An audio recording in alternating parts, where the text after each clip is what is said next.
So here's another sequence here. This is, and the sum of this is called the P series. So I'm introducing you to this sigma notation now.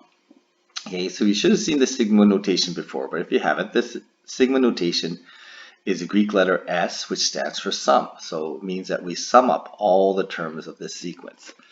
So the sequence is going to be 1 over n to the power p. So p could be any power, and when the p is equal to 1, we have a harmonic series.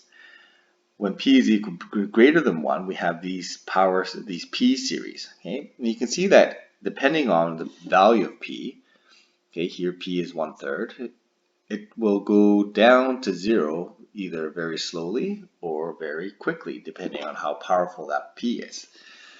And so some of these series will converge, while if the harmonic series didn't converge to 0, converge to a finite sum, okay, this one will not. This one dives down very quickly, so this one looks like it probably will have a finite sum. So the idea is these sequences all will go to 0, so this eventually will end up being 0, so we end up eventually adding a whole bunch of zeros, but this is adding a whole bunch of zeros gives us an infinite sum.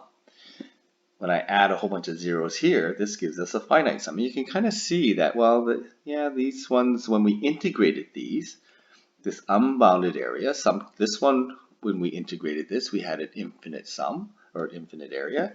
Here, when we integrated these, we had a finite area.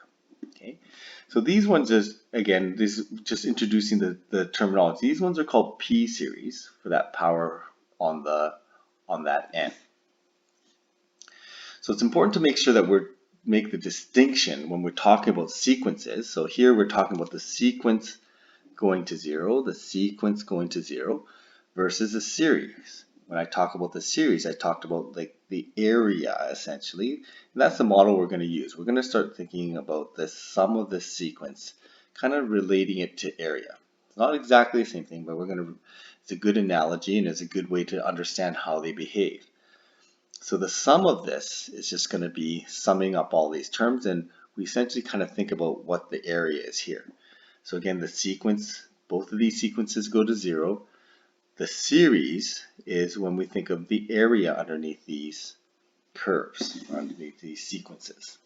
Okay, so it's very important to understand when are we talking about sequences, when are we talking about the sum of those sequences, which is a series.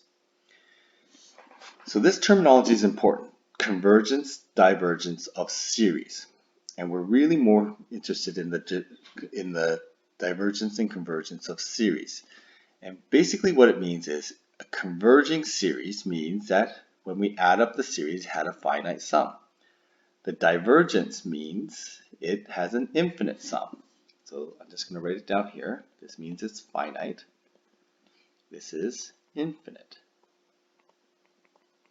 Okay, that's important to distinguish. So again, this is new terminology that we're trying to get into. And when we talk about a converging series, okay, this is a converging series because it converges to a finite sum. This is a diverging series because the sum is infinite. Okay, so our harmonic series is a diverging series. The geometric series is a converging series. So in order to be able to just even start talking about convergence of a series cannot converge, an infinite series cannot converge if the terms do not go to 0. Okay, so if we're adding a finite amount, let's say that these terms never go to 0.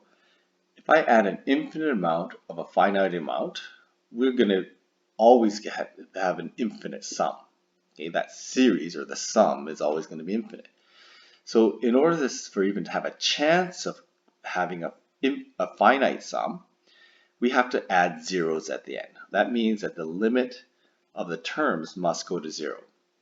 Okay, that's a necessary condition, but it's not sufficient because there are some series that go to 0. For example, 1 over n. As n goes to infinity, it goes to 0, right? No problem. However, the problem is not all series that go down to 0 have a finite sum. So here's one that Yeah, the terms all go down to 0, but when we add up the sum of this series, infinite sum, the sum is infinite. Okay, so this is a necessary condition, but it's not a sufficient condition. So the terms have to go to 0. If they don't go to 0, we don't even consider them. But even if they go to 0, that's not necessarily a sufficient condition to say that the series has a limit or has a finite sum or the series converges. Okay, those all mean the same thing.